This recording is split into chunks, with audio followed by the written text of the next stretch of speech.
Les artistes engagés, cliniques dans leur approche de l'art et enfantins dans leur rapport à ses conséquences, n'avaient jamais autant divisé les commentateurs.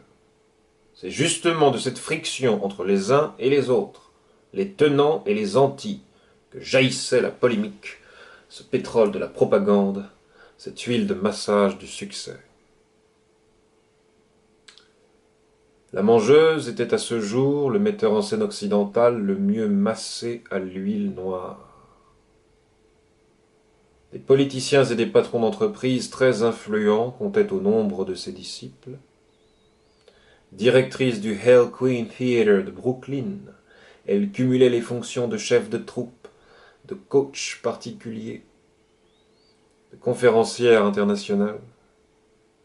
Un journaleux taquin l'avait surnommée la Valkyrie de Madison Avenue, car il estimait qu'à l'instar des vierges guerrières du panthéon nordique, cette manipulatrice de génie arrache les guerriers du champ de bataille ordinaire pour les transposer à un niveau de conscience supérieur.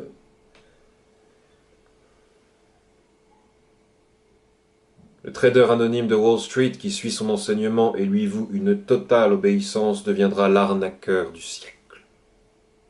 Le dealer misérable de Tijuana, le baron de toute la pègre américane, l'acteur californien sous stéroïdes, le meilleur tragédien depuis Laurence Olivier. Son mantra, déchaînement des émotions.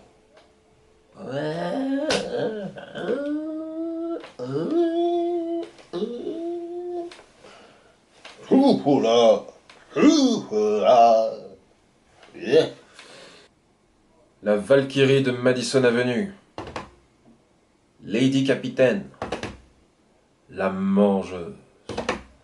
Autant de surnoms à la fois flatteurs et agressifs, voire carnassiers. La Mangeuse surtout évoque la goule, le monstre insatiable, ou plus prosaïquement une star du porno. Qui est cette femme? Quel est son vrai nom? A-t-elle même un vrai nom? Qu'est-ce qui est vrai chez elle, sachant que son métier consiste à faire passer la fiction pour de la réalité?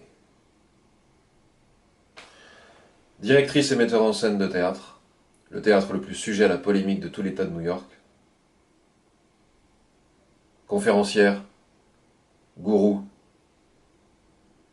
conseillère des hommes les plus influents de la planète. Qu'enseigne-t-elle aux comédiens de sa troupe? Qu'enseigne-t-elle aux politiciens américains et européens, au chef de la police secrète américaine, l'imposant Benedict Carmichael? Physiquement, on pourrait l'imaginer comme une cousine germaine de Nicole Kidman, de Jessica Chastain, d'Amy Adams. Une beauté rousse, aussi hypnotique en robe de soirée incendiaire qu'en débardeur et sarouel sur un plateau de théâtre.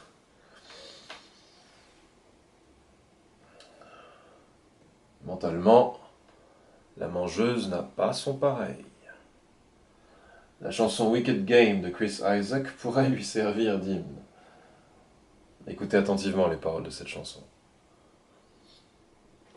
Étant moi-même metteur en scène, je suis fasciné par la manière de travailler de certains de mes homologues, célèbres homologues, tels Bernardo Bertolucci, Elia Kazan, le découvreur de Marlon Brando et James Dean, deux pionniers du jeu d'acteur moderne, Bertolucci ou encore Adrian Lyne n'ont pas hésité à manipuler leurs comédiens jusqu'à l'humiliation. L'épisode du beurre dans les fesses de Maria Schneider sur le tournage du dernier Tango à Paris, les tribulations sexuelles de Kim Basinger sur le tournage de 9½ Weeks en sont un parfait exemple. Tout pour l'art, tout au nom de l'art. La création artistique aurait sa propre morale et une permissivité que le grand public, malgré lui, approuve.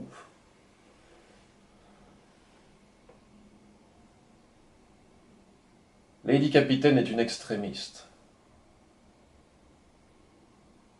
Sa comédienne principale meurt sauvagement assassinée. Pourquoi? Vous croyez que je vais vous le dire?